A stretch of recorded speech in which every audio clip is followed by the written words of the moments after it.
kita mulai, kita bernama masing-masing aja ya. Semoga eh, ilmu yang semoga kuliah hari ini berjalan lancar, teman-teman bisa menyerap ilmu dengan maksimal ya.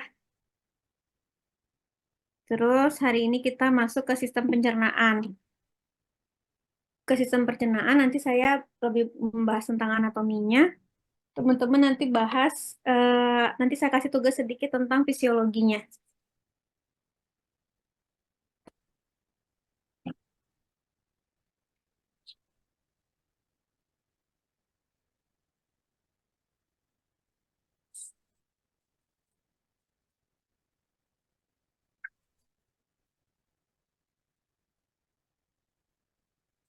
Sistem pencernaan atau biasa disebut dengan digestive system ya, digestive system itu adalah sistem pencernaan.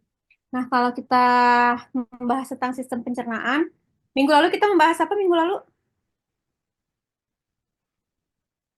Minggu lalu kita membahas tentang apa minggu lalu? Sistem pernafasan, Bu. Pernafasan. Pernapasan, Bu. Pernapasan. Iya, betul. Jadi kalau kita membahas sistem pencernaan, sebenarnya itu tuh bertetanggaan ya sama sistem pernafasan. Waktu kemarin kita bahas tentang sistem pernafasan juga, kita ada membahas sedikit tentang sistem pencernaan. Jadi kalau jalurnya yang di sini adalah pernafasan, yang di belakang adalah pencernaan. Jadi tetanggaan gitu. Nah, ini untuk sistem pencernaannya. Jadi sistem pencernaan itu eh, organ-organnya itu terbagi menjadi dua. Ada yang namanya itu alimentary canal atau saluran pencernaannya. Terus ada yang namanya organ aksesorisnya. Nah, ini untuk yang salurannya ya. Untuk yang kanalnya itu dimulai dari mulut, mulut di sini. Jadi kalau alimentary itu kanalnya gitu yang dilalui oleh makanan.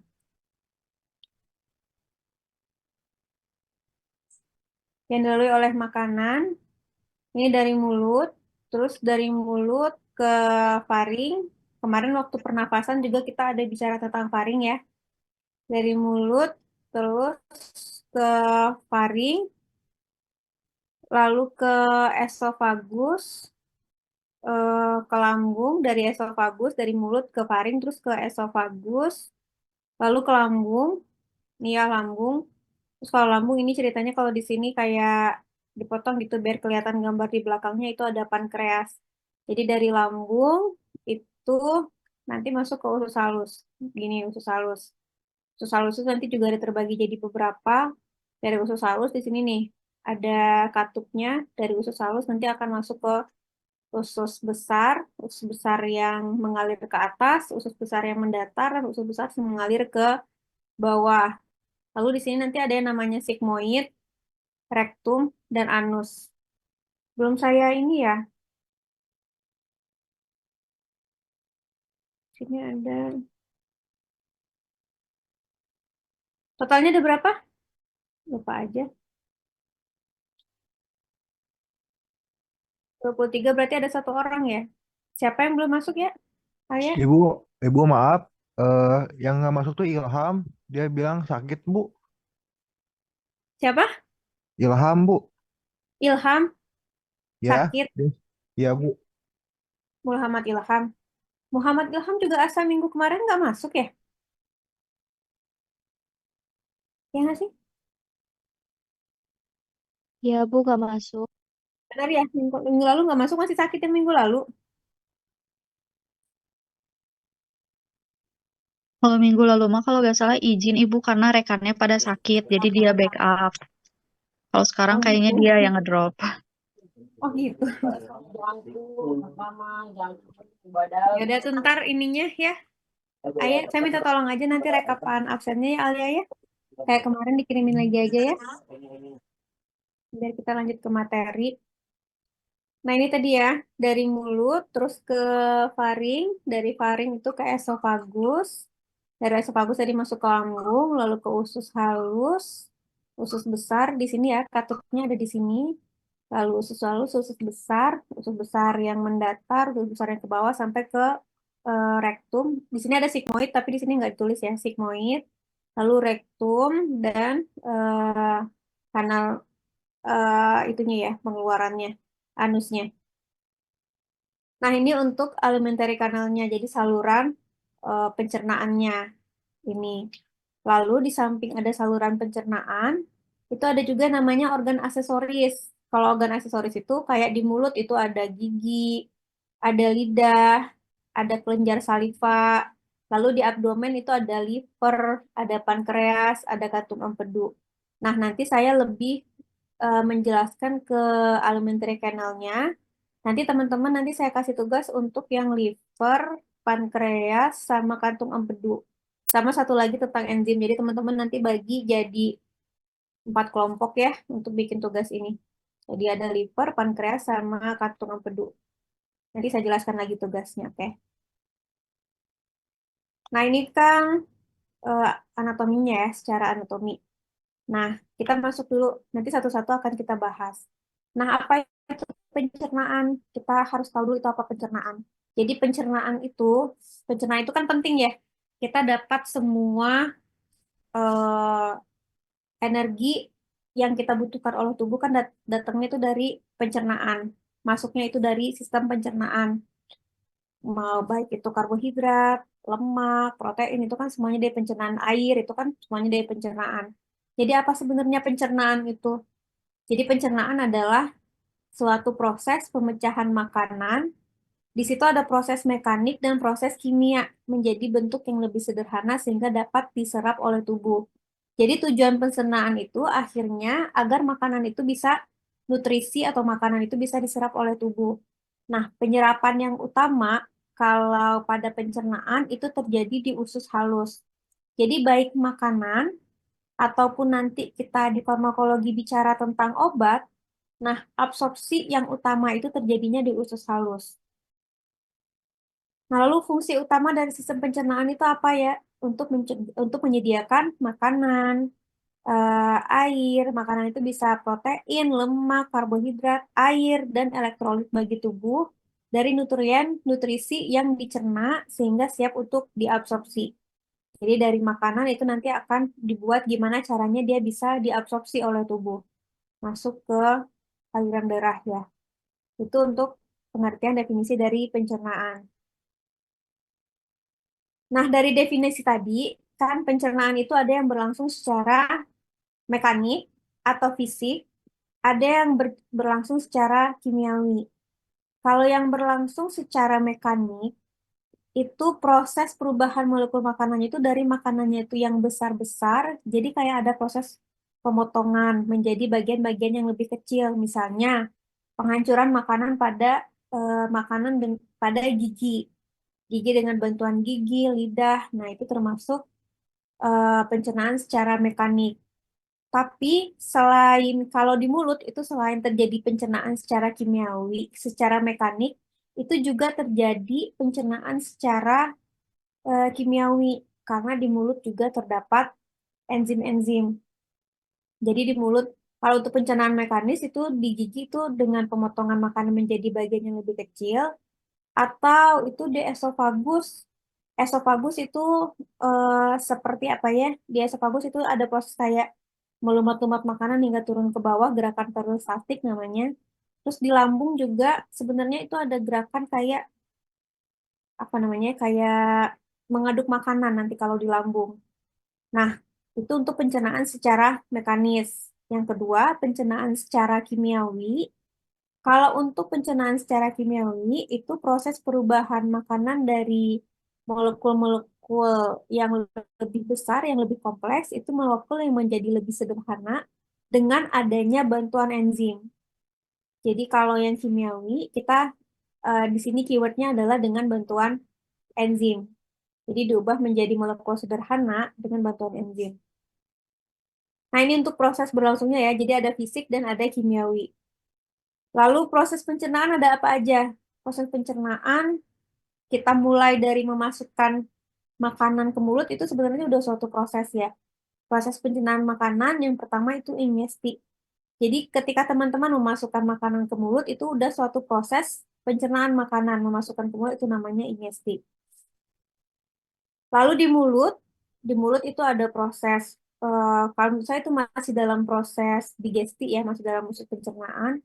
Itu ada pemotongan dan penggilingan makanan menjadi bagian yang lebih kecil. Nah, secara mekanik di mulut ada secara mekanik oleh gigi tadi sama. Kemudian bercampur dengan saliva, di mana saliva itu terdapat enzim di sana. Nah, sebelum ditelan itu bercampur mekaniknya dilakukan oleh gigi dan lidah dan kimiawinya dilakukan oleh enzim sebelum akhirnya ditelan. Nah, lalu setelah itu udah sampai nih di mulut masuk ke esofagus. Lalu esofagus ada namanya gerakan peristaltik atau peristalsis ya. Gelombang kontraksi, jadi gambarnya tuh kayak ada kayak diurut-urut gitu makanan, dipijat gitu merupakan itu kontraksi dari otot polos yang menggerakkan makanan melalui saluran pencernaan melewati pari dan kerongkongan. Jadi kalau teman-teman ingat waktu kita belajar tentang syaraf otonom, nah eh, ketika makanan masuk ke mulut setelah ditelan itu sebenarnya kan teman-teman nggak sadar lagi kan sebenarnya apa yang terjadi kan. Paling teman-teman sadarnya kan ketika masukkan mulut, mengunyah, terus sampai menelan. Nah, habis itu yang bekerja itu udah saraf otonom. Jadi teman-teman nggak harus apa tuh nggak harus nyuruh esofagusnya untuk melumat-lumat makanan atau memperistalsiskan makanan itu udah berlangsung secara otomatis dengan kontraksi otot polos dengan adanya bantuan saraf otonom. Nah, di situ mulai adanya saraf otonom. Seperti yang waktu kita bilang di sistem saraf kan ada salah satunya yang bekerja dengan mekanisme saraf otonom adalah sistem pencernaan ini. Jadi dimulai dari faring. Nah, selanjutnya itu digesti. Digesti adalah proses pencernaan secara kimia atau penguraian ya molekul besar dengan bantuan enzim yang terjadi kalau di sini di lambung. Jadi, walaupun di mulut itu ada enzim yang mencerna makanan secara kimia, tapi proses utama pencernaan kimia makanan itu terjadinya adalah di lambung. Nah, udah sampai di lambung, lalu akan masuk ke tahapan absorpsi. Absorpsi di mana pergerakan makanan produk akhir pencernaan dari lumen saluran pencernaan ke dalam sirkulasi darah. Itu jadi deabsorpsinya itu adalah di usus halus, sehingga dapat digunakan oleh sel tubuh terjadi pada usus halus. Digunakan itu bisa untuk berkegiatan, menjadi energi, atau makanan-makanan itu bisa diolah lemaknya, bisa diolah menjadi prekursor untuk hormon. Nah, itu gunanya makanan. Nah, lalu proses terakhir adalah egesti. Egesti atau defekasi. Nah, defekasi atau egesti adalah proses eliminasi zat-zat sisa yang tidak bisa tercerna atau yang sudah diambil gitu manfaatnya. Jadi itu adalah sisa juga bakteri dalam bentuk feses dari saluran pencernaan. Jadi kalau makanan itu sudah keluar sudah dieliminasi itu yakin itu sudah tidak dibutuhkan tubuh seperti itu. Ini ya kalau untuk proses pencernaan. Nah, kalau ini kayaknya saya mengulang dari pelajaran SMA ya, enzim-enzim. Kalau enzim-enzim golongan besarnya sama proses pencernaan itu eh, hubungannya dengan jenis apa saja molekul yang kita temuin atau molekul yang kita makan. Kan ada karbohidrat, ada tiga ya, karbohidrat, protein, dan lemak yang molekul besarnya selain nutrisi lain, selain mineral, kalsium dan mineral seperti itu. Nah, ini yang bagian besarnya. Kalau enzim amilase itu dia berfungsi pada kompleks karbohidrat atau polisakarida. Nanti oleh enzim amilase itu akan dipecah menjadi oligosakarida atau disakarida atau monosakarida. Nah, enzim amilase ini memecah amilum atau tepung ini, karbohidrat. Lalu ada enzim protease. Enzim protease itu namanya protease memecah protein menjadi rantai asam amino pendek atau asam amino tunggal. Pokoknya tujuan ini pemecahan ini akhirnya adalah agar makanan itu bisa diabsorpsi oleh tubuh. Ini juga enzim lipase ya. Enzim lipase dipecah oleh namanya enzim lipase, memecah lipid atau lemak menjadi gliserol dan asam lemak bebas. Nah, ini untuk enzim pencernaan yang umum kita temukan, yang golongan besarnya. Nah, sekarang kita mulai perjalanan makanan ya, mulai dari mulut. Mulut itu merupakan suatu organ kan, organ terbuka tempat masuknya makanan dan air. Jadi merupakan organ pertama dari sistem pencernaan, tempat kita memulai yang namanya proses pencernaan, masuk lewat mulut. Nah, lalu di mulut itu ada organ aksesoris, yaitu gigi, lidah, dan kelenjar saliva. Kata di sini ya, ada gigi, lidah, dan kelenjar saliva. Itu ada fungsinya masing-masing.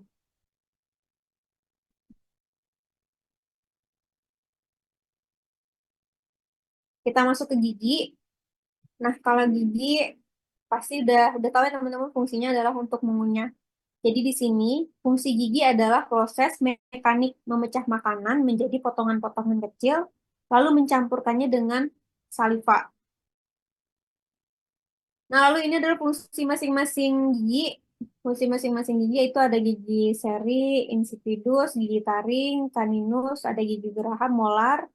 Nah, fungsi masing-masing itu seperti gigi seri ya, itu untuk memotong makanan. Gigi tarik untuk merobek makanan yang lebih keras. Gigi geraham biasanya kita mengunyah makanan dengan gigi yang di belakang kan, namanya gigi geraham atau molar. Nah, sedangkan struktur gigi itu tersusun dari mahkota, email, akar gigi, disertai di dalamnya adalah saraf. Ini kita masuk lagi ke gigi. Nah, gigi itu pasti teman-teman waktu kecil juga udah tau ya, waktu masih kecil itu namanya gigi susu, atau ada yang bilang itu gigi sulung. Nah, gigi susu itu pada anak-anak biasanya berjumlah 20. Itu terakhir pada usia akan mulai hadir pada usia 6 sampai akhirnya akan 6 sampai 7 tahun, hingga 6 sampai 7 bulan, pada akhirnya 2,5 tahun.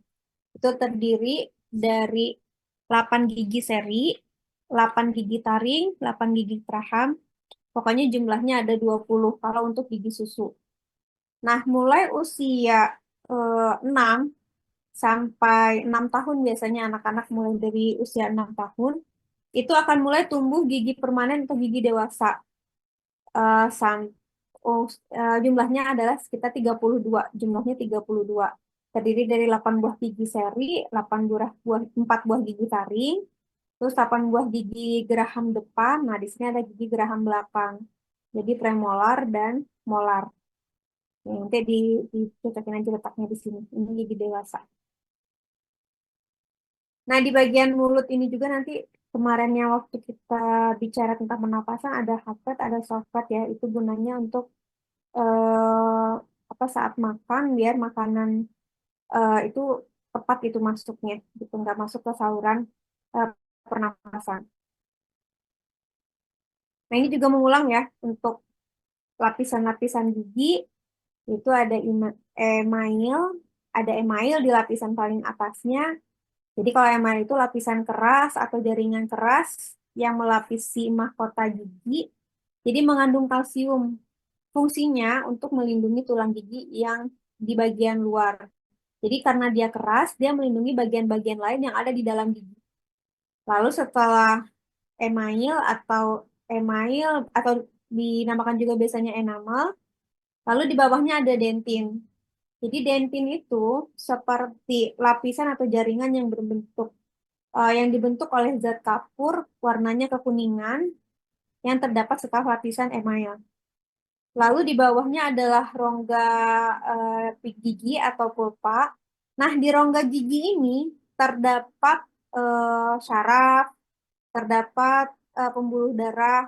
Jadi kalau misalnya teman-teman sakit, giginya berlubang gitu. Kalau udah berasa sakit itu berarti udah sampai ke syaraf. Kalau udah berasa sakit gigi, karena kalau misalnya lubangnya itu sudah cuman halus, biasanya kan baru yang kena kan email itu biasanya belum berasa ya, belum berasa. Kalau udah sampai ke dentin, apalagi sampai ke sini itu baru berasa kayak gitu. Itu Terus lapisan terakhir itu dari gigi itu adalah lapisan semen. Jadi lapisan keras yang memiliki konstruksi yang kuat melapisi akar gigi. Jadi semen atau di sini namanya sementum merupakan lapisan pada akar gigi yang berbatasan langsung dengan tulang rahang. Jadi merupakan tempat tumbuhnya gigi manusia yang di sini. Jadi kalau yang di atas sini dari atas sini ke bawah itu udah namanya sementum atau semen. Gini. Nah, kalau berdasarkan ininya, berdasarkan letaknya, bagian-bagiannya ini ada crown ya, mahkota, lalu ada leher gigi, dan ada bagian yang di akar gigi. Ini untuk gigi. Ini mengulang ya, pelajaran SMA. Lalu organ aksesoris berikutnya yang ada pada mulut yaitu lidah. Nah, lidah waktu kita belajar tentang sistem saraf yang ada pada bagian kepala, itu yang di kranial ada yang namanya hipoglossus. Jadi lidah itu sebenarnya terbuat dari otot rangka yang dipersarafi oleh saraf hipoglossus namanya di kranial ke-12. Nah, pada lidah itu kan terbuatnya dari otot. Pada lidah itu terdapat 4 otot yang bertanggung jawab menggerakkan lidah. Ya, ada Mbak. Yang saya share masih kelihatan kan ya?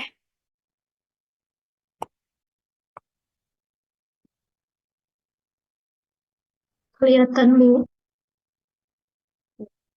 Jadi ada 4 otot ya di sini yang menggerakkan lidah. Masing-masing bertanggung jawab untuk penggerakan lidah. Jadi ada otot milohyoid namanya, ada otot hyoglossus, ada otot styloglossus, ada otot genioglossus. Nah, kalau milohyoid itu yang bertanggung jawab untuk lidah, mengangkat lidah. Kan teman-teman bisa ya menggerakkan lidah ke atas, ke bawah, menarik ke dalam sedikit atau menjulurkan lidah keluar. Nah, yang berperan dalam dalam pergerakan lidah itu ini otot-otot ini tadi. Jadi kayak otot milohyoid itu bertanggung jawab untuk kalau teman-teman mengangkat lidah ke atas, atau otot hyoglossus itu menarik lidah ke bawah dan ke belakang, atau styloglossus menarik lidah ke atas dan ke belakang, atau genioglossus menarik lidah ke depan.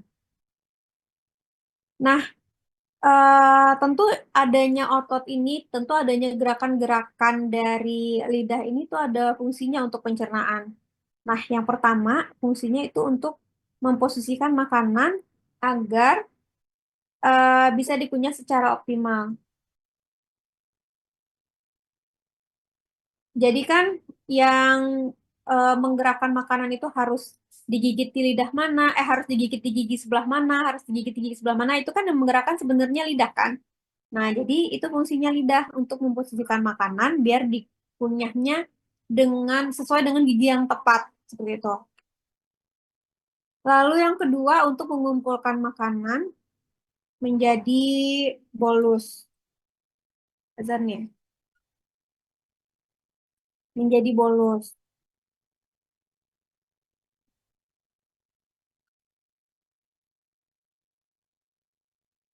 Tunggu sebentar, azan dulu sebentar.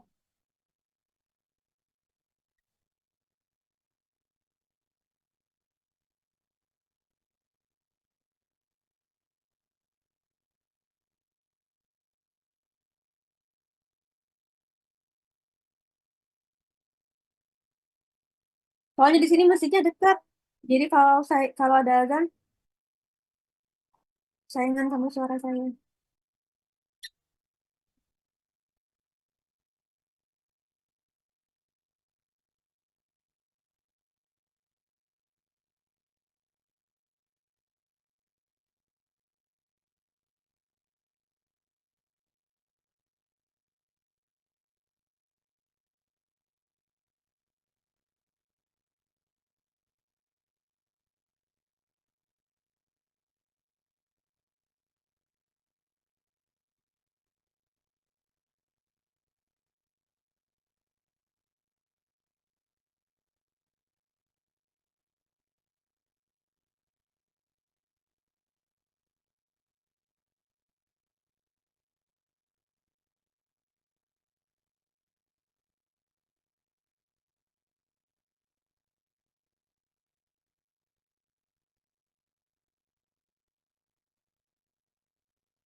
Kita lanjut ya.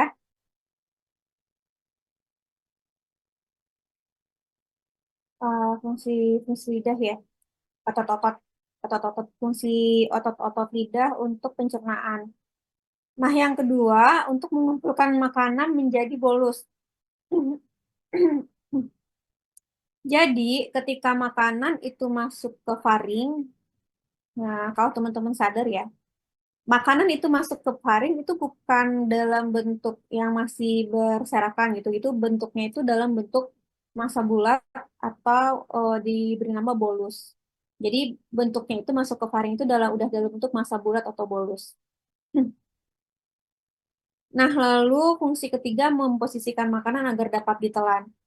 Jadi ketika kita menelan makanan atau ketika kita menelan obat aja, biasanya itu eh, akan berasa dorongan lidah itu untuk memasukkan obat ke dalam esofagus kayak gitu, ke dalam faring, ke dalam esofagus. Nah, itu fungsi-fungsi dari otot yang bisa menggerakkan lidah tadi. Jadi kenapa itu bisa diciptakan? Kalau kaku aja kan berarti nggak bisa menggerakkan gini kan? Nah, itu fungsinya ada otot pada lidah. Jadi fungsinya untuk posisikan makanan yang pertama untuk mengumpulkan makanan agar bisa ditelan dalam bentuk bolus, lalu memposisikan makanan agar dapat ditelan. Fungsi dari otot-otot lidah.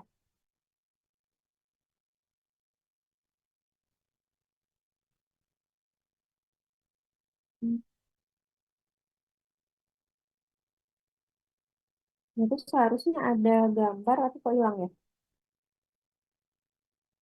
Harusnya di sini tuh ada gambar, tapi nggak tahu kenapa ini saya pindahin karena sekarang saya lagi di rumah orang tua, jadi saya pakai laptop adik saya ini kayaknya kenapa bisa hilang ya? Hmm.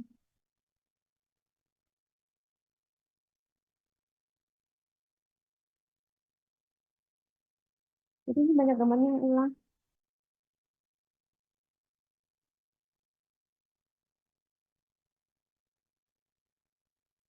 Nanti saya kasih aja ya bahannya, nanti teman-teman bisa lihat gambarnya. Ini harusnya di sini ada gambar. Gambarnya nggak berwarna, tapi di sini harusnya ada gambar. Teman-teman ada ngeliat gambar nggak di sini? Nggak kan ya? Nggak ada, Bu. Ada Bu, lihat Ah, Gak ada, Bu. ada gambar, ada gambar. ada Nggak Ibu ada, lihat. Bu. Oh, berarti ada yang ngeliat, ada yang nggak. Iya, di Ibu aku mah nggak ada, Bu. Di saya nggak ada, tapi harusnya di sini tuh saat slide ini, ini harusnya semuanya ada gambar. Faring, secara histologis ada Ibu Faring, Nah iya, Ayu ada ya? iya Faring, ada Ibu Faring, Di kelenjar saliva ada gambarnya. Khalifa nggak ada ini, nggak ada. Gambarnya nggak ada Ini ini saya Bu. share aja ya sekarang ya, biar teman-teman lihat ya. Ntar saya pindahin dulu. Saya share aja sekarang. Bentar. Jadi Langsung teman-teman semuanya lihat gambarnya. ini ya. Ini semuanya. Kok bisa di laptop ini nggak kelihatan ya? Jadi kebetulan saya tuh tadi ada praktikum dari karena sekarang mau weekend kan. Jadi saya ke rumah orang tua, ke rumah mertua saya. Jadi ini saya pakai laptop adik saya. Jadi ceritanya kenapa pada hilang tapi ya. Bentar. Ini teman-teman bisa buka ya.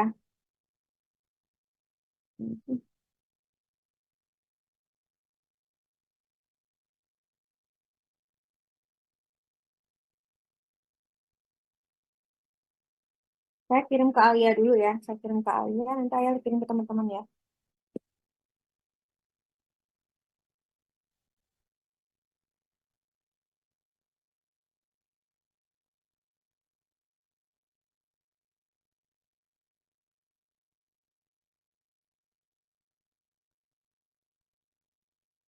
Coba Alia masuk nggak?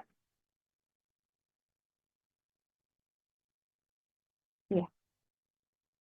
Nah, jadi lihatnya dari situ ya. Lihat gambarnya dari situ. Oke. Coba lihat, ada kan gambarnya ya? Nah, yang di lidah ada kan gambarnya?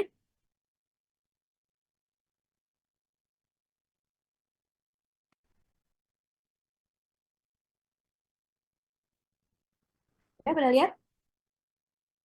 Oke, kita lihat gambarnya di sini ya. Jadi, kalau lidah kita itu, kalau teman-teman rasakan ya, lidah kita itu kan ada permukaan atas, ada permukaan bawah kan.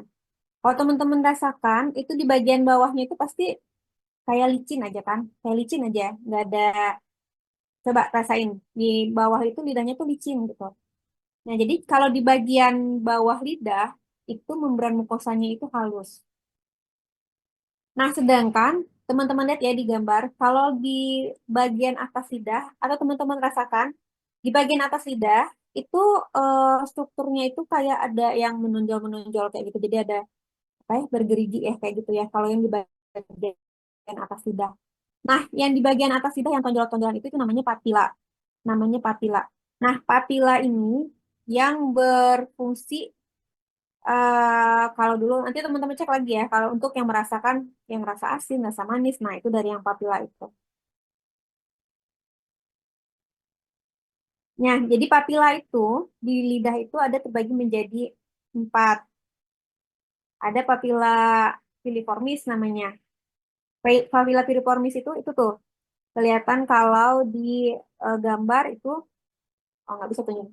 Kalau di gambar itu di bagian dia terdapatnya di hampir seluruh permukaan lidah.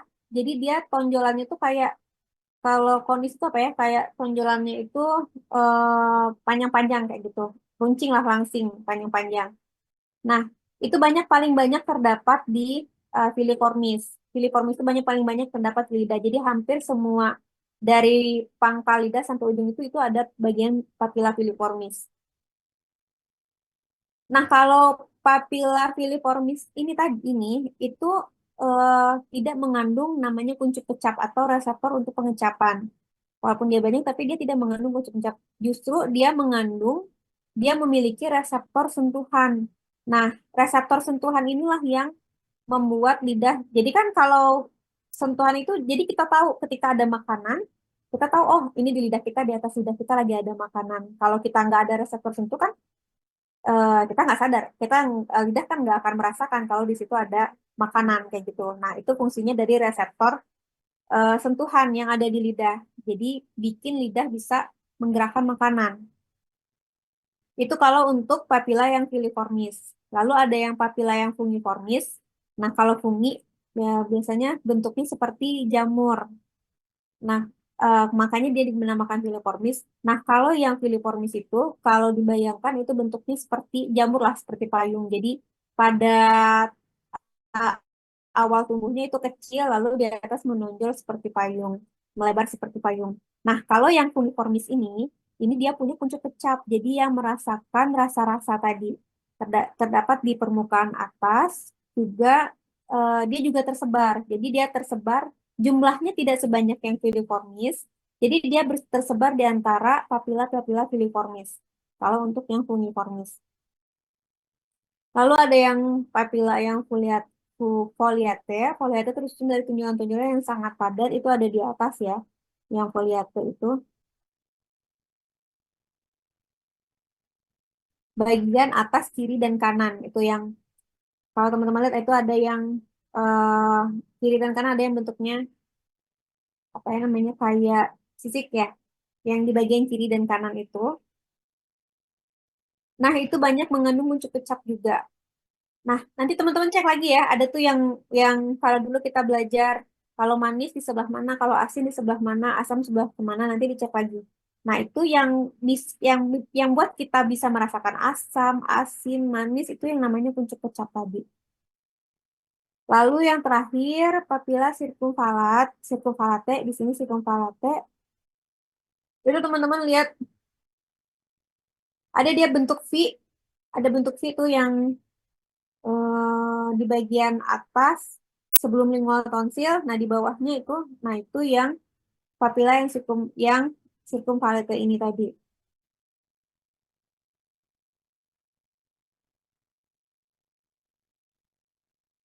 Nah, letaknya di posterior di bagian atas dari lidah.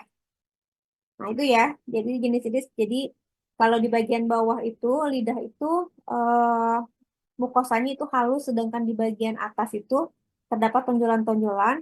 Tonjolan-tonjolan itu fungsinya ada kuncup kecap untuk indera perasa dan ada reseptor sentuh untuk menggerakkan biar lidah itu bisa merasakan, oh ternyata ada makanan nih lagi ada di atas saya gitu. Jadi dia bisa menggerakkan makanan sesuai kebutuhan makanan itu harus dicerna di bagian sebelah mana gitu. Nah, ini untuk lidah. Nah, berikutnya kelenjar saliva. Kelenjar saliva ya. Kita masuk kelenjar saliva. Nah, kelenjar saliva itu, lihat ya gambarnya, lihat di sini ya. Kelenjar saliva itu terdiri dari 3 ya. Ada kelenjar parotis, ada kelenjar submandibular, ada kelenjar sublingual. Itu penamaannya karena karena letaknya juga. Kalau parotis itu ada yang di bagian atas itu kan, di bagian atas yang paling gede, yang di bagian yang paling gede ini. Nah, itu kelenjar parotis. Nah, kelenjar itu kan dia yang menghasilkan saliva. Nah, saliva yang dihasilkan itu juga tergantung kebutuhannya. Jadi ketika kelenjar parotis itu dia menghasilkan air liur yang lebih lebih cair atau lebih encer. Terus mengandung enzim amilase yang lebih banyak, yang paling banyak dibandingkan dengan kelenjar-kelenjar saliva di submandibular atau sublingual. Itu kelenjar parotis. Nah, kenapa dia lebih encer? Karena dia yang kelenjar saliva yang bekerja pertama ketika ada makanan. Makanya dia lebih encer. Jadi kayak apa ya? Kan makanan itu kan kalau masuk biasanya padat kan. Jadi dia kayak mengencerkan makanan biar lebih mudah dicerna. Seperti itu. Lalu yang kedua itu kelenjar submandibular.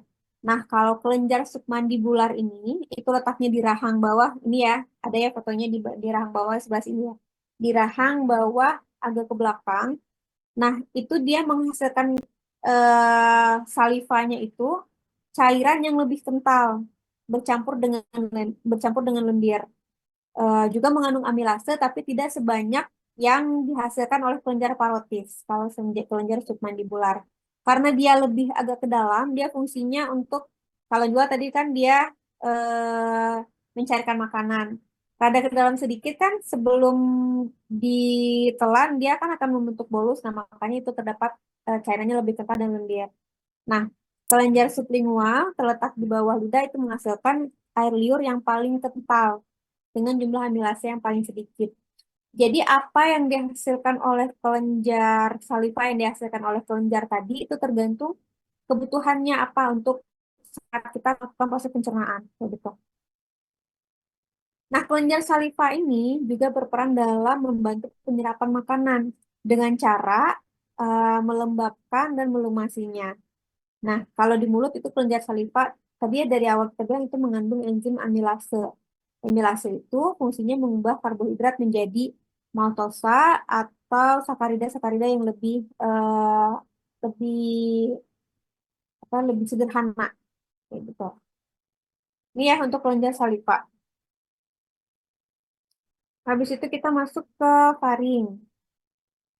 Nah, sekarang tadi makanan kita sudah dicerna di mulut dengan bantuan aksesorisnya ada gigi, ada lidah, dan ada kelenjar saliva. Lalu sekarang kita ceritanya lagi makan ya.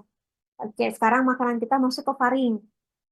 Apa itu faring? Waktu pernafasan, faring juga kita sempat kita singgung ya, faring ya.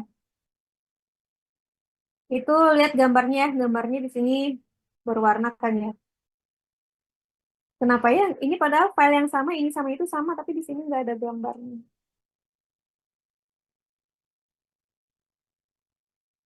Nah, faring.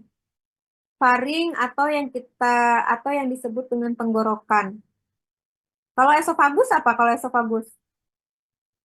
Nama lainnya apa? Kalau faring tenggorokan. Kalau esofagus biasanya apa namanya? Ada mirip soalnya saya juga suka ketukar. Kalau esofagus biasanya apa? Tenggorokan, sebelahnya apa? Tenggorokan, Bu. Kerongkongan atau Kerongkongan ya. Ya, kalau kerongkongan. esofagus itu kerongkongan. Kerongkongan. Kerongkongan tuh lewat tempat Kerongkongan. lewatnya makanan, bener ya? Iya. Kerongkongan. Kalau faring itu tenggorokan. Nah, kalau faring kemarin waktu di sistem pernafasan kita juga sudah bahas ya. Nah, jadi faring atau di sini tenggorokan itu terlibat dalam sistem pencernaan, dia juga terlibat dalam sistem pernafasan. Nah, jadi seperti yang tadi saya jelaskan, jadi ketika kita sadarnya itu makanan ada itu ketika sebelum kita menelan aja. Nah, setelah kita menelan makanan, setelah kita menelan kita masih sadar kan, oh kita lagi menelan makanan itu kita masih sadar kalau kita menelan makanan.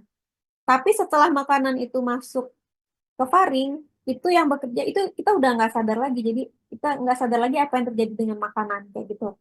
Jadi setelah kita ditelan, setelah makanan itu ditelan, yang bekerja di sistem pencernaan kita itu adalah eh, otot involuntary atau yang saraf otonom.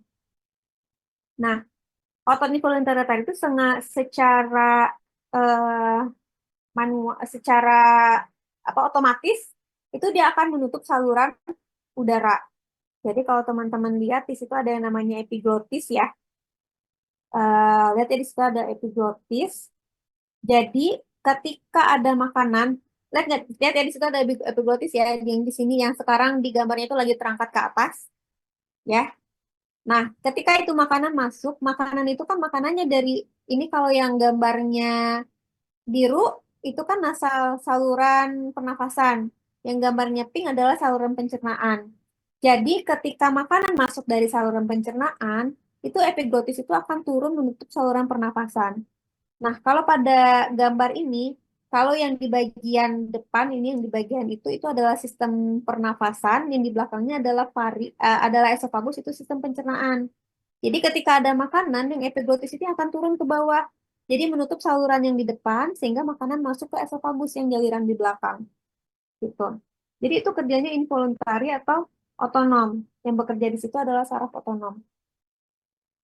Jadi kalau faring itu sama ya kayak kemarin kita bicara pernapasan sama bentuknya tabung. Tabung pendek, lalu di dalamnya itu tabung pendek otot rangka, sama ya kasih pernapasan juga tabung otot rangka, itu dilapisi di dalamnya itu adalah selaput lendir. Jadi di dalam lapisan faring itu, di bagian dalamnya itu yang berhubungan langsung dengan makanan itu adalah selaput lendir. Nah, faring itu membentang dari rongga hidung. Kemarin juga kita bicara, kemarin juga kita udah bahas ya, faring itu ada nasofaring, ada osofaring, ada laringofaring. Nah, kalau yang dia gambarnya itu yang atas yang warna ungu ya, yang warna ungu kan itu ya, yang warna ungu itu masih berhubungan dengan sistem pernafasan mulai dari yang di atas. Lalu yang osofaring itu baru yang dia yang dari osofaring. Jadi kalau nasofaring itu terlibat dalam sistem pernafasan dan sistem pernafasan. Hanya terlibat dalam sistem pernafasan yang di atas nasofaring. Lalu orongofaring mulai yang dari di bawah itu orongofaring sama laringofaring itu baru dia terlibat dalam sistem pernapasan dan sistem pencernaan. Gitu. Jadi faring itu di sistem pernapasan ada, di sistem pencernaan juga ada. Kalau yang nasofaringnya itu hanya terlibat dalam sistem pernapasan dan ketika kita mengeluarkan suara, sedangkan kalau orofaring dan laringofaring itu dia berperan dalam sistem pernapasan dan sistem pencernaan. Seperti itu. Nah, ini dibaca aja ya. Ini cuman ini jadi ceritanya kalau misalnya makanan itu masuk itu ada nanti ada refleks refleks batuk. Ini belum sempat saya ingin.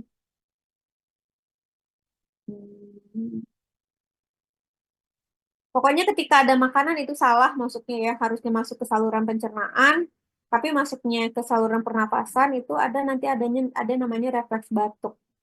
Ada nggak sih refleks batuk? Nah, refleks batuk itu nanti akan memaksa makanan naik dan keluar lagi dari trakea, akan kembali lagi ke faring, lalu masuk ke esofagus. Gitu.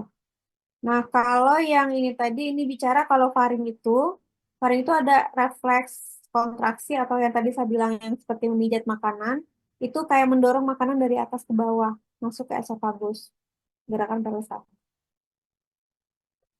Nah, ini selanjutnya esofagus.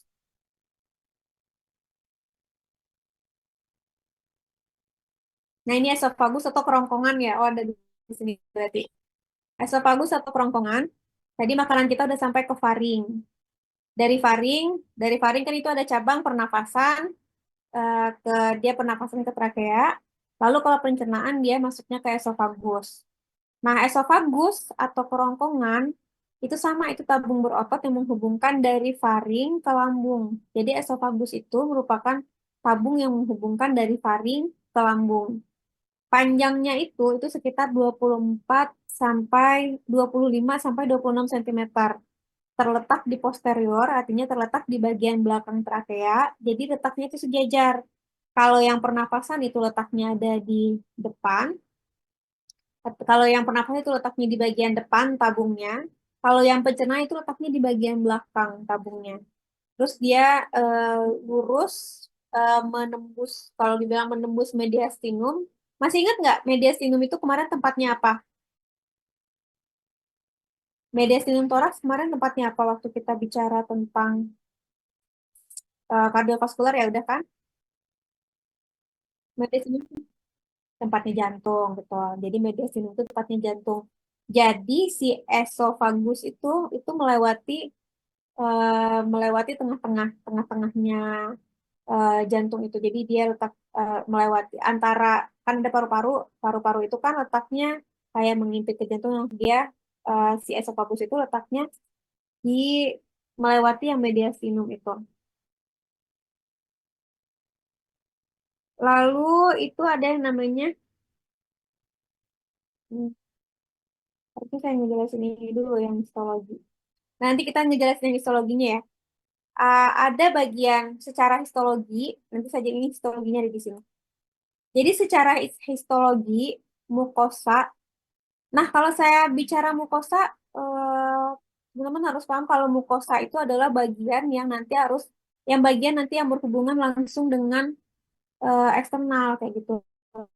Jadi kalau di saluran pencernaan itu bagian mukosanya itu nanti yang berhubungan langsung dengan makanan. Kalau yang di pembuluh darah, yang bagian mukosa itu yang langsung berhubungan dengan darahnya. Nah, itu namanya saluran mukosa. Nah, secara histologi, mukosa esofagus itu terdiri dari namanya lapisan epitel squamosa. Kalau squash itu kebayangnya tuh ada cairannya kayak gitu ya, ada lendirnya. Berlapis dan non-keratin. Jadi dia dengan lapisan basal dan parabasal, dan epitel squamosa ini fungsinya adalah melindungi terhadap erosi dari partikel-partikel makanan. Jadi diciptakan dia dari lapisan squamosa berlapis non-keratin, lalu ada lapisan basal dan parabasalnya. Itu dia berfungsi untuk menghindari saluran itu dari erosi. Jadi kalau misalnya ada dari partikel makanan seperti itu. Lalu ada namanya bagian lamina propria, propria mucosa.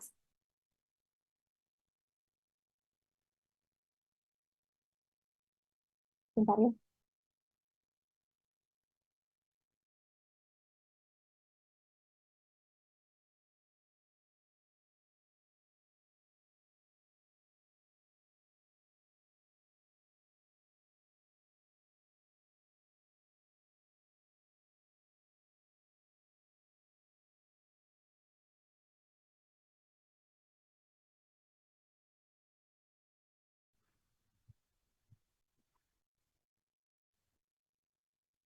Lanjut ya.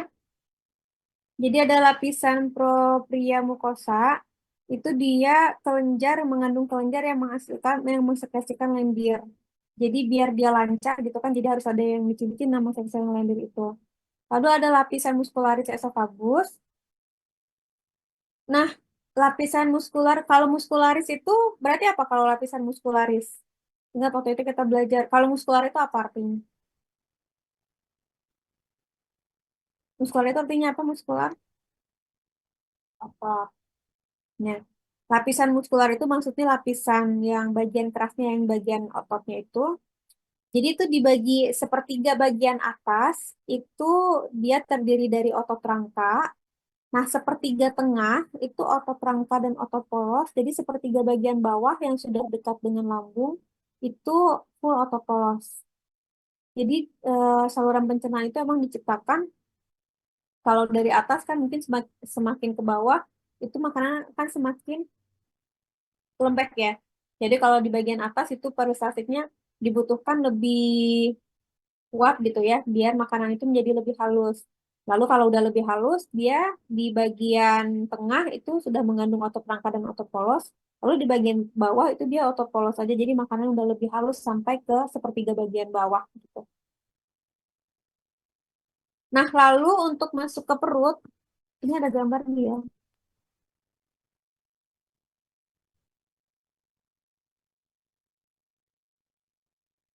Bisa bagus. Nah, lalu untuk masuk ke perut, nanti esofagus itu melewati yang namanya diafragma melalui lubang yang disebut dengan hiatus esofagus. Untuk masuk ke diafragma itu namanya hiatus esofagus ya. Nah, nanti kalau saya bicara tentang sphincter, sphincter itu artinya katup ya. Sphincter itu artinya katup. Jadi terdapat sphincter yang merupakan otot yang mengelilingi saluran dan berfungsi sebagai katup menutup saluran ketika kalau sphincter itu berkontraksi, artinya saluran itu akan tertutup. Ketika sphincter itu berelaksasi, itu artinya saluran akan terbuka. Itu sphincternya itu ada di sini. Jadi ada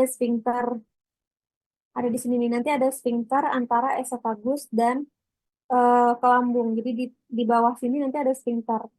Jadi itu untuk mencegah makanan reflux dari lambung naik lagi ke esofagus di sini. Jadi katup-katup itu fungsinya biasanya untuk mencegah kalau misalnya pada jantung itu untuk mencegah reflux balik, misalnya dari bilik dari atrium ke serambi dari atas ke bawah, dari bawah ke atas. Kalau di sini untuk mencegah reflux dari lambung ke esofagus sphincternya. Seperti itu. Kalau kita ini dikit ya ini biar nggak bingung lagi, kita bahas sedikit histologi saluran pencernaan di sini. Tuh, kalau dihapus di nggak ada ininya, nggak ada gambarnya. Ada ya di HP ya? Di file yang saya kirim ada ya gambarnya ya? Dulu kan ibu dari ya. Ya, jadi di saluran pencernaan secara histologi itu ada lapisan mukosa. Jadi lapisan mukosa seperti yang saya jelaskan tadi itu lapisan yang berhubungan langsung dengan eksternal. Jadi kalau kita bicara lapisan mukosa pada pencernaan, berarti dia yang berhubungan langsung dengan makanan. Gitu. Kalau misalnya pada lambung, berarti lapisan mukosanya yang ada di dalam lambung. Nah, ini kalau yang di sini itu lapisan mukosanya itu kelihatan ya yang di bagian dalam. Yang di bagian dalam itu ada epitelium. Lapisannya itu ada epitelium, ada lamina propria, ada muscularis mucosa. Nah, yang di sini. Berarti yang di bawah sini ya, ada mukosa. Terus ada submukosa. Nah, kalau pada submukosa ini, itu terdapat di sana pembuluh darah, terdapat saraf, dan jaringan limfatik. Kalau mukosa ini nih, dari yang gambar ini nih, ini kan lapisan pertama yang menonjol paling depan. Lapisan kedua itu yang ada sarafnya, yang ada pembuluh darahnya, yang warna merah. Nah, itu lapisan kedua yang submukosa. Lalu lapisan ketiga itu lapisan muskularis. Lapisan muskularis itu lapisan otot ya berarti ya. Nah, itu lapisan otot saluran pencernaan terdiri dari lapisan sirkular dan lapisan longitudinal. Jadi yang ini. Kelihatan ya di situ ya, yang ditunjuk ya. Ada sirkular dan longitudinal itu berdasarkan bentuk ototnya. Lalu ada serosa. Nah, kalau serosa ini atau namanya viscera peritoneum itu semua organ yang ada di abdomen itu biasanya dilapisi oleh serosa ini. Jadi semua organ-organ yang ada pada abdomen dari lambung itu jadi lapisan paling luar gitu. Paling luar yang membatasi satu organ dengan organ lain. Itu namanya serosa atau viscera peritoneum. Gitu. Jadi ada lapisan yang membatasi antara satu organ dengan organ lain. Itu untuk saluran pencernaan. Nah, ini tadi ya. Nah, ini tadi ke sini. Jadi lapisan permanen, yang mana lapisan mukosa, yang mana lapisan submukosa. Di submukosa itu ada apa? Di mukosa itu tadi kan ada lamina propria ya. Nah, ini ceritanya gimana perjalanan makanan melalui esofagus. Jadi di esofagus itu ada sphincter bagian atas, ada sphincter bagian bawah. Nah, esofagus bagian atas ini mengontrol pergerakan makanan dari faring. Jadi antara faring ke esofagus itu juga ada sphincter atau katup. Mengontrol pergerakan makanan dari faring ke esofagus. Pergerakan makanan itu terjadi karena adanya gerakan peristaltik berirama. Dimulai dari esofagus bagian atas, lalu mendorong makanan tadi dalam bentuk bolus menuju lambung. Nah, pada esofagus itu ada disekresikan, ada sekret dari mukosa esofagus, itu fungsinya untuk melumasi eh, melumasi makanan dan melumasi esofagus itu sendiri. Jadi biar kalau kita bayangkan, jadi biar lancar gitu alirannya, makanya ada pelumas itu. Lalu makanan kemudian berpindah dari esofagus ke lambung melalui sphincter esofagus pada bagian bawah.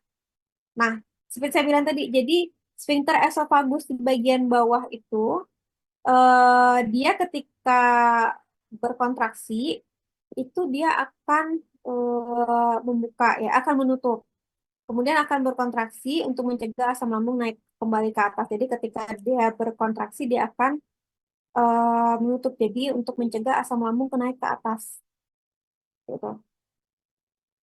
Nah, di sekeliling sphincter ini terdapat namanya diafragma otot yang fungsinya untuk membantu menutup sphincter ketika tidak ada makanan yang tertelan. Jadi ketika sphincter esofagus bagian bawah tidak menutup sepenuhnya, itu makanya nanti bisa terjadi yang namanya GERD. Jadi isi lambung itu bisa mengalami reflux, bisa naik kembali dari lambung, itu bisa masuk lagi ke esofagus. Nah, itu yang dinamakan dengan GERD. Nah, GERD itu berbahaya kalau misalnya asam lambung itu sudah sampai ke bagian faring, lalu bisa masuk ke saluran pernafasan. Nah, itu makanya jadi yang berbahaya. Jadi itu termasuk kejadian gawat daruratan kalau misalnya sudah terjadi kayak gitu. Lalu kita masuk ke lambung. Sekarang makanan kita udah sampai ke lambung ya.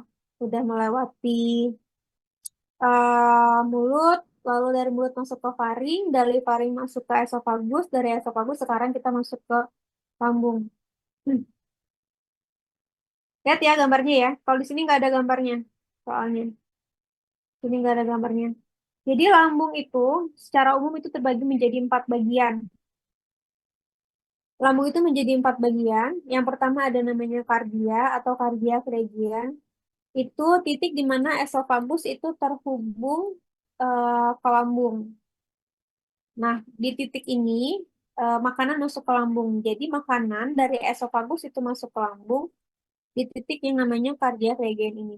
Jadi kayak pintu masuk kayak gitu yang kardia ada yang di bagian sini ya, bagian sini. Jadi dia kayak pintu masuk dari esofagus ke lambung.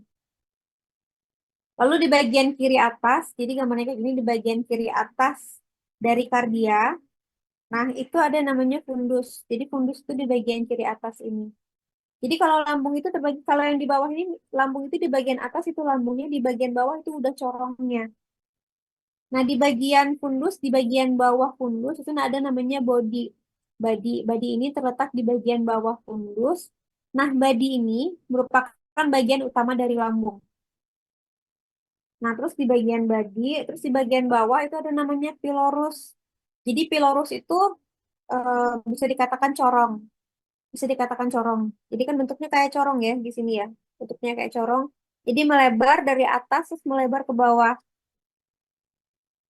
Nah, kalau yang pylorus itu ada namanya antrium pylorus. Jadi corong yang lebar. Corong yang lebar yang di bagian atas ini itu namanya antrium pylorus. Eh, Nah, kalau antrum pylorus itu nanti menghubungkan ke bagian bodi dari lambung. Lalu kalau yang di bagian bawah itu namanya eh, kanal pylorus. Jadi kalau yang ini antrum pylorus, yang sudah menguncup ke sini namanya kanal pylorus. Nah, itu nanti yang menghubungkan lambung ke duodenum atau 12 jari yang merupakan bagian dari usus halus ya. Nah, nanti di ujung dari kanal pylorus itu ada namanya pylorus. Jadi pylorus itu yang buka tutup dari lambung ke usus halus gitu.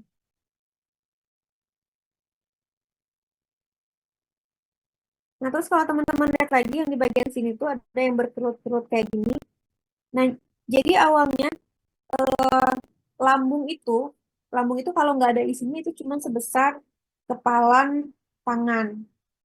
Nah, lalu kalau misalnya ada isi itu bisa besar jadi 70 kalinya ya, kalau nggak salah 75 kali volume kosongnya. Jadi lambung itu bisa diisi sampai 75 kali volume kosongnya. Jadi ketika dia rileks, nggak ada makanan, itu dia akan menyusut lagi. Nah, ketika dia menyusut, dia akan membentuk lipatan-lipatan. Lipatan-lipatan itu dinamakan dengan ruga atau rugai di bagian ini. Jadi lambung itu kelihatan ada lipatan-lipatannya ketika kosong. Nah, itu namanya ruga atau rugai. Jadi ruga itu lipatan-lipatan yang terbentuk ketika lambung itu rileks, nggak ada isinya. Itu namanya ruga. Nah, karena kita udah sampai di lambung, ini masih ada lambung. Nah, jadi dalam lambung itu terjadi proses pencernaan makanan secara kimiawi ya, dengan bantuan HCl, dengan bantuan enzim renin, dan bantuan pepsin. Lambung itu merupakan perluasan saluran cerna yang terletak tepat di bawah esofagus. Lalu lambung itu menghubungkan antara esofagus dengan usus halus, duodenum. Nah, terus kalau di lambung itu, selain dia sebagai tempat apa ya, kantong sementara, di situ juga terjadi kayak proses pengadukan kayak gitu. Jadi ada ada proses mekanis juga terjadi di lambung. Jadi kayak ada gerakan mencampur, kontraksi di lambung itu gerakannya kayak mencampur makanan kayak gitu. Nah, ini infonya. Jadi lambung yang kosong itu berukuran sebesar kepalan tangan manusia. Namun, lambung itu ketika terisi dapat menampung makanan dan cairan eh, 75 kali lebih dari volumenya ketika kosong atau ketika rileks. Nah, setelah dia terisi 75 kali, misalnya teman-teman maksimal gitu makannya ya, sampai gedenya itu 75 kali volume biasanya, itu dia bisa kembali lagi ke ukuran normalnya saat kosong. Nah, ketika kembali ke ukuran normalnya, dia akan membentuk yang rugai tadi. Jadi kayak ada lipatan-lipatan tadi. Nah, fungsi utama lambung itu sebenarnya sebagai ruang penampungan sementara. Nah, kan kita eh, kecepatan kita makan itu tuh tidak sebanding dengan kecepatan kita mencerna kayak gitu. Itu jadi kecepatan kita makan itu tidak sebanding itu dengan kecepatan kita mencerna dengan kecepatan eh, tubuh itu mengabsorpsi makanan. Jadi sementara itu makanan itu ditampung di lambung karena lambung tadi kan tempat penampungannya kan besar ya. Nah, jadi bisa jadi itu makanan yang teman-teman misalnya makan pagi tadi, terus makan lagi siang, itu bisa jadi ketika pencernaan siang itu makanan pagi itu masih ada karena itu masih belum dicerna, masih belum diteruskan gitu di ke usus halus, masih belum diabsorpsi. Bisa jadi makanannya itu masih ada. Lalu makanan bercampur dengan sesi pencernaan di perut sampai berubah menjadi namanya cima atau kimus, dilepaskan ke usus halus. Jadi makanan dari lambung itu dilepaskan ke usus halus dalam bentuk namanya cima atau kimus. Ya, ini dari lambung. Makanan kita udah sampai ke lambung. Sekarang makanan di usus halus. Ini nggak ada gambarnya. Gambarnya teman-teman bisa lihat di file yang saya kirim ya. Jadi sekarang makanan kita sampai di usus halus ya. Di usus halus itu terbagi menjadi 3. Ada yang namanya duodenum atau teman-teman mungkin biasa bilangnya usus 12 jari ya. Terus ada yang namanya jejunum, ada yang namanya ileum. Kalau duodenum itu biasa disebut dengan usus 12 jari. Itu tuh bagian terpendek dari usus halus, panjangnya sekitar 20 sampai 25 cm. Nah, fungsinya itu untuk mencerna makanan secara kimiawi dengan bantuan enzim yang berasal dari pankreas. Nah, nanti teman-teman di tugasnya kan ada salah satunya yang dapat nanti organ pankreas. Nanti bisa dibahas itu ya, anatominya, terus fungsinya di sistem pencernaan, misalnya menghasilkan apa. Nah, nanti teman-teman bisa bahas di situ. Anatominya, pertama anatomi, terus fungsinya untuk pencernaan. Gitu. Untuk duodenum, kalau duodenum panjangnya paling pendek ya, itu sekitar 20 sampai 25 cm.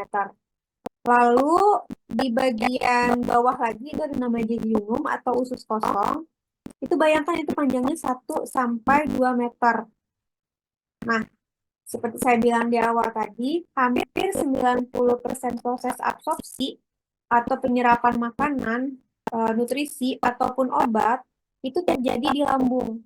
Jadi hampir 90% misalnya teman-teman makan obat secara oral, itu hampir 90% penyerapan obat secara oral itu terjadinya di lambung. Terjadinya di usus halus, di jejunum ini. Nah, setelah masuk ke dia akan masuk ke usus halus, lalu diabsorpsi, lalu ditransportasikan baik secara aktif ataupun pasif. Lalu ileum adalah dinamakan usus penyerapan. Dia dinamakan usus penyerapan karena di bagian ileum ini terdapat penyerapan sisa-sisa kalau misalnya ada yang belum diserap di usus jejunum ini, nanti penyerapannya terjadi di ileum. Panjangnya, bayangkan panjangnya sekitar 2 sampai 4 meter. Lalu ileum itu bergabung dengan sekum. Sekum itu adalah bagian pertama dari usus besar. Nah, di bagian sekum itu dia terdapat namanya sphincter. Ini dapat namanya sphincter iliokalpekal. Nah, fungsi dari ileum di sini itu untuk menyerap vitamin B12 dan garam-garam empedu atau nutrisi-nutrisi lain yang tadinya tidak terserap di jejunum. Itu untuk fungsinya ileum. Gitu. Jadi ini untuk usus halus, makanan kita udah sampai di usus halus.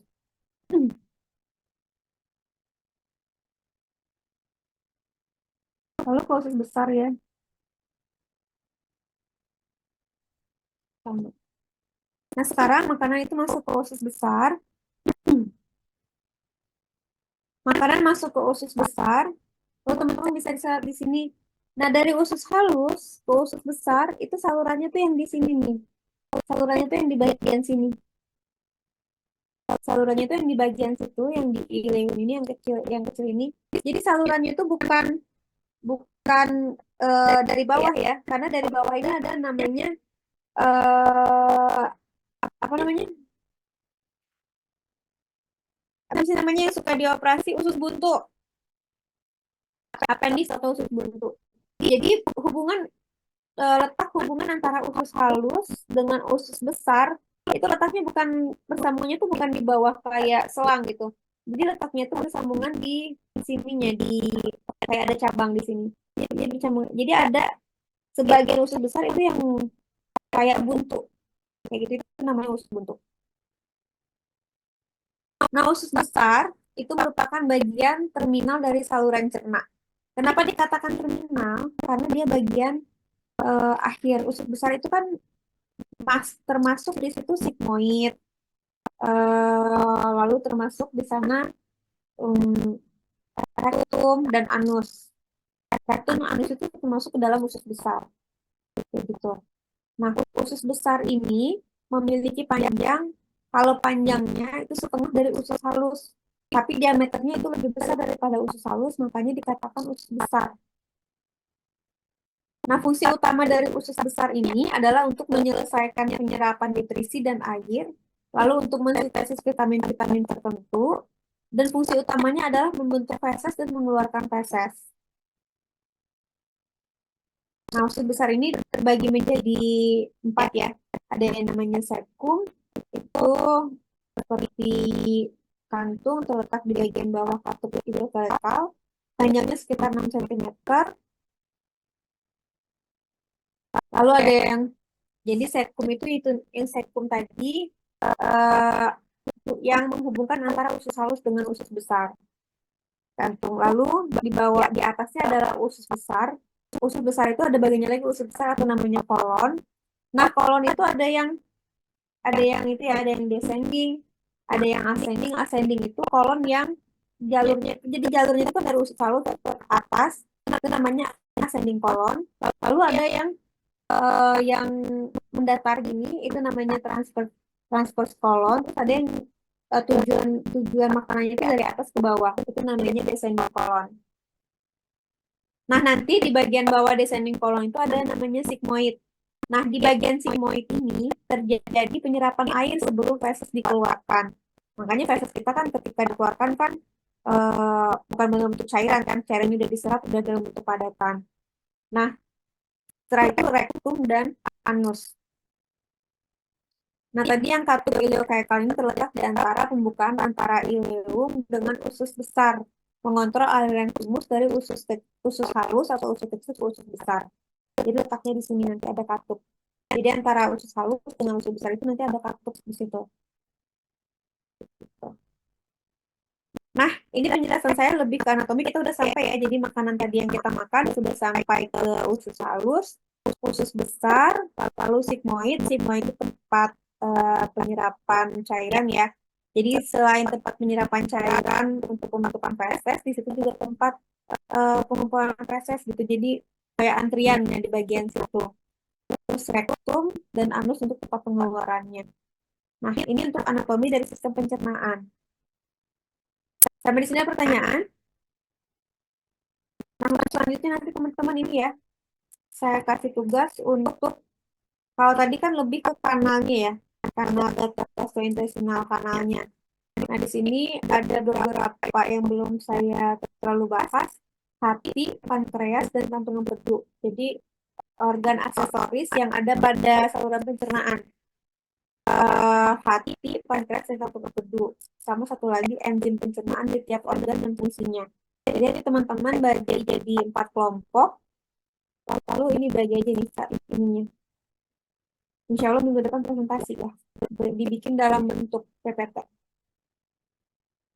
Nah, untuk yang anatomi tadi yang saya jelaskan ada pertanyaan nggak?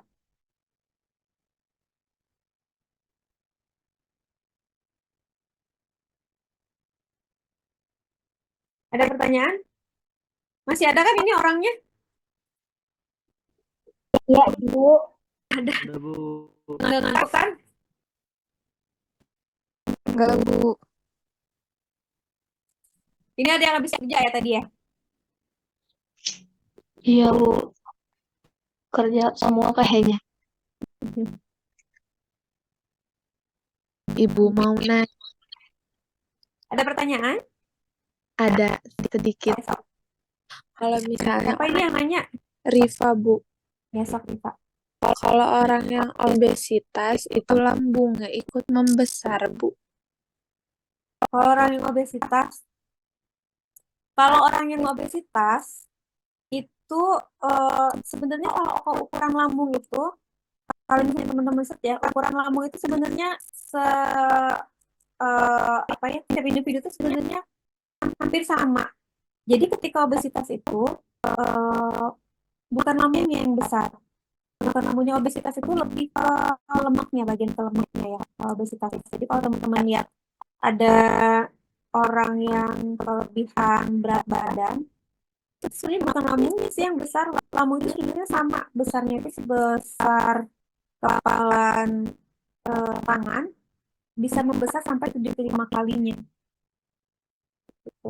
Jadi kalau obesitas itu sebenarnya bukan lambungnya yang besar, tapi besarnya itu karena lemak ya.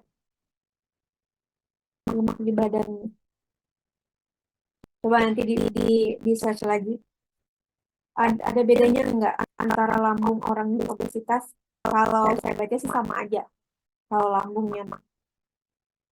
Gitu. Jadi kalau lambung organ-organ pencernaan mah sama aja. Jadi kalau yang obesitas itu hubungannya ke lipidnya ya, kolesterol lemaknya.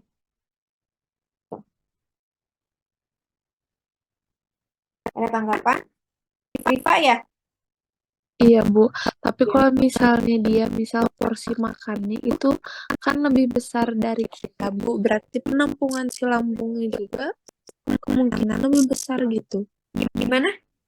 Kalau misalnya orang yang obesitas itu kan kadang porsi makannya tuh lebih besar gitu dari kita. Berarti sih ukuran lambung juga kan lebih besar gitu, Bu.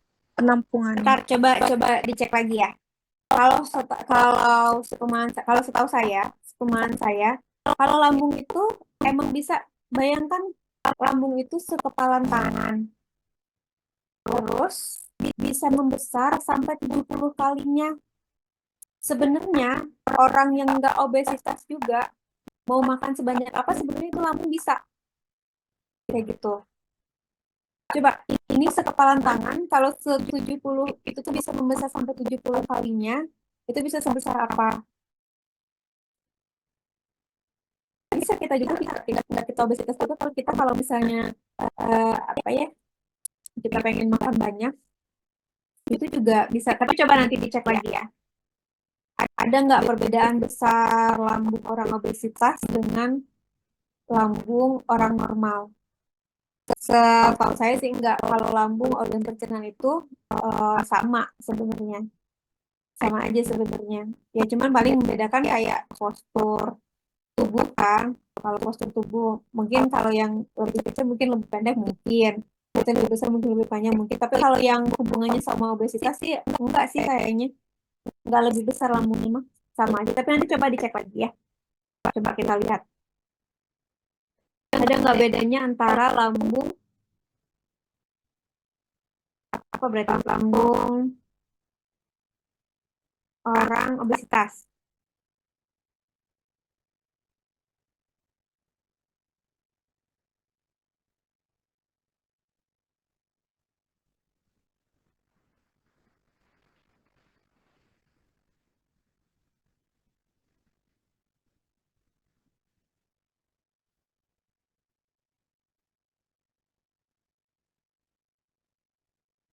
Nah, di sini tuh ada yang ini. Jadi ada studi sebuah jurnal ya, jurnal gastroenterologi yang mengungkapkan di sini bahwa nggak tahu kalau yang lain ya. Jadi seberapapun berat badan seseorang, ukuran lambungnya itu sebenarnya sama gitu. Nanti coba teman-teman baca lagi ya. Jadi sebenarnya ukuran lambung itu sebenarnya sama. Jadi kalau misalnya orang yang obesitas itu sebenarnya pengaruhnya dari selera makan ya, misalnya selera makan. Apa sih kok selera makan nama ini? Ada yang ini nggak? Ada yang inget nggak? Saya lupa.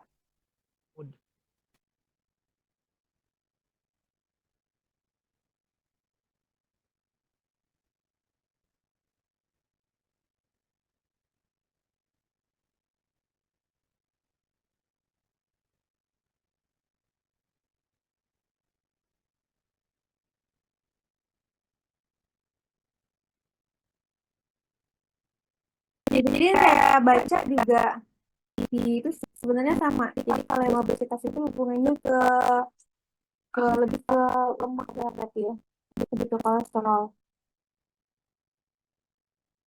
Gitu.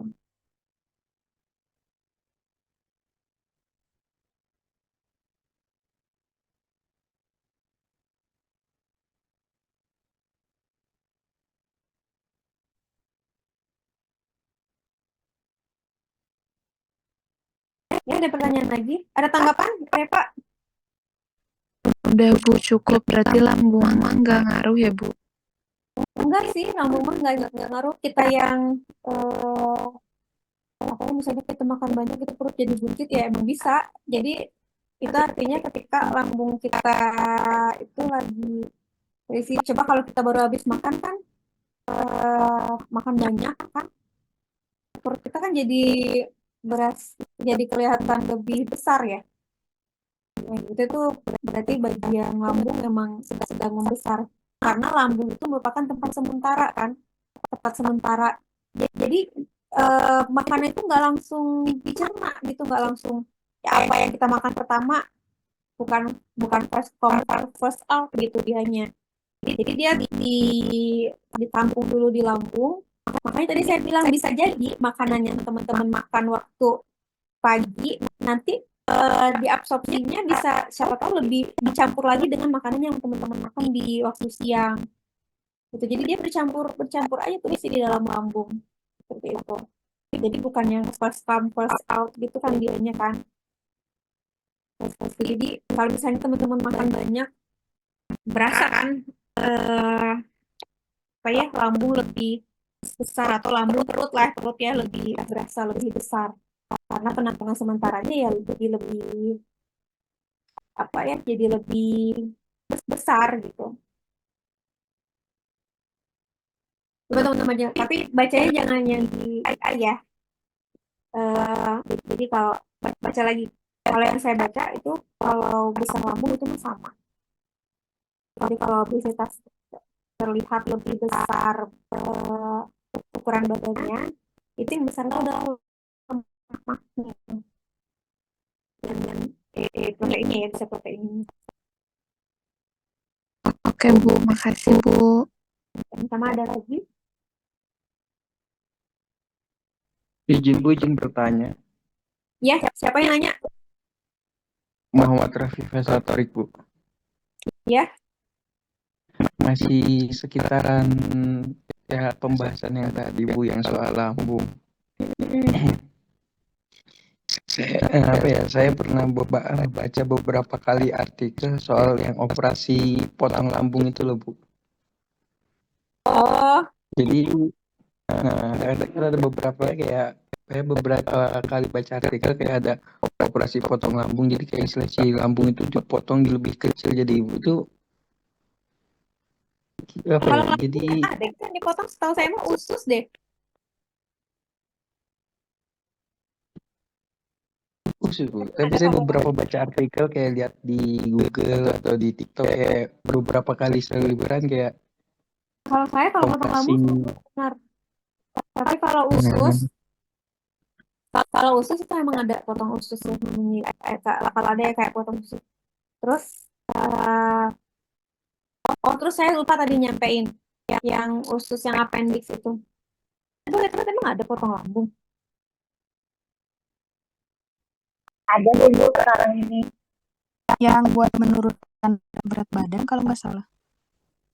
Jadi mengurangi porsi makan lah Bu istilahnya jadinya. Potong lambung. Saya baru tahu bener. Saya baru tahu. Setahu saya adanya itu potong usus. Jadi kalau misalnya biasanya ada yang infeksi gitu kan ususnya kan. Nah itu bisa dipotong dan bisa disambung lagi kan panjang kan kalau usus bisa. Tapi kalau potong lambung, ini ada yang namanya gastrektomi ya namanya ya. Operasi lakukan sebagian atau mengangkat sebagian ke seluruh lambung untuk mengatasi kondisi atau pemerahan lambung.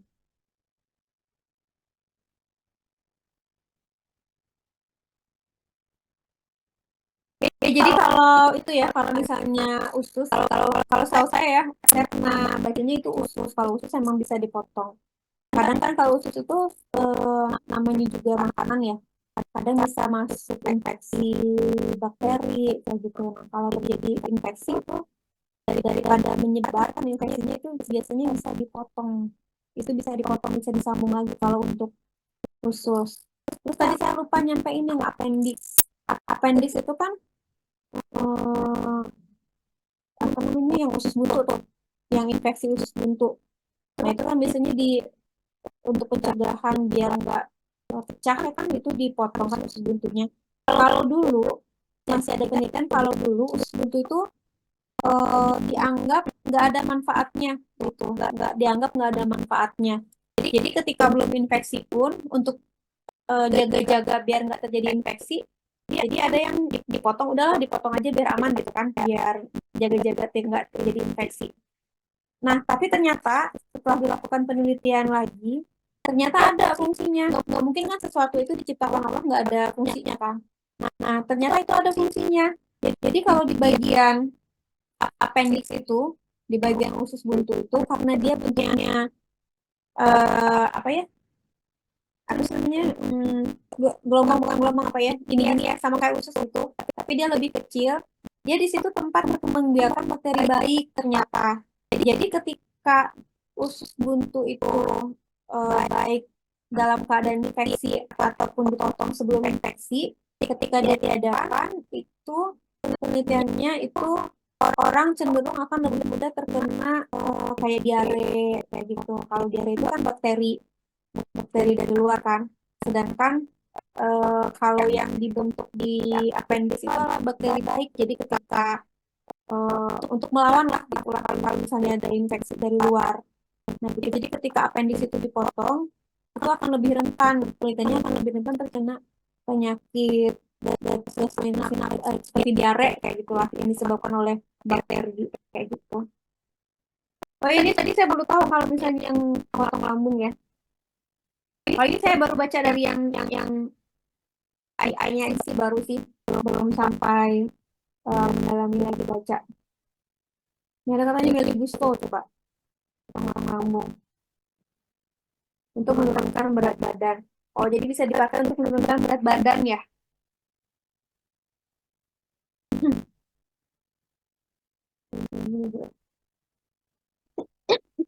Nanti kita baca lagi ya. Soalnya untuk pemotongan lambung. Jadi saya juga baru tahu, saya nggak baca-baca sampai ke situ soalnya. Karena potong lambung. Ini baca-baca lagi ya, siapa tadi Muhammad siapa? Saya Bu Muhammad Rafi. Ya Bu. Iya Muhammad Rafi ya. Siap. Toto baca. Iya. Nanti saya baca, nanti kita baca lagi ya, saya juga baca-baca lagi. Ada pertanyaan lagi nggak? Bu, izin Kadang kalau dari pertanyaan teman-teman juga saya malah jadi oh ada gitu. Karena setahu saya sebatas pengetahuan saya yang pernah ada dipotong itu ini sih usus. Atau kalau yang lambung itu bukan masa lambungnya gitu. Atau mungkin ini kali yang usus yang dekat sama lambung mungkin. Tapi kalau lambungnya, jadi lambung itu kan kayak organ beruang gitu kan. Bu izin bertanya Bu. Ya enggak. Saya Firgantara Lulik. Oh iya. Bu, kan kalau misalkan kita lagi keadaan sehat gitu, kan kalau makan itu untuk buang air besarnya kan butuh beberapa jam atau berapa menit gitu Bu. Nah kalau misalkan lagi diare itu kenapa biasanya pas habis makan itu langsung tiba-tiba tuh kayak langsung pengen buang air besar Bu, dan itu tuh kenapa sih fesesnya tuh cair gitu Bu? Nah, kalau ini tuh ada hubungannya dengan tunggu ini saya tuh nyari kalau saya tuh pakai laptop adik saya nggak tahu cara ngebesarin ininya.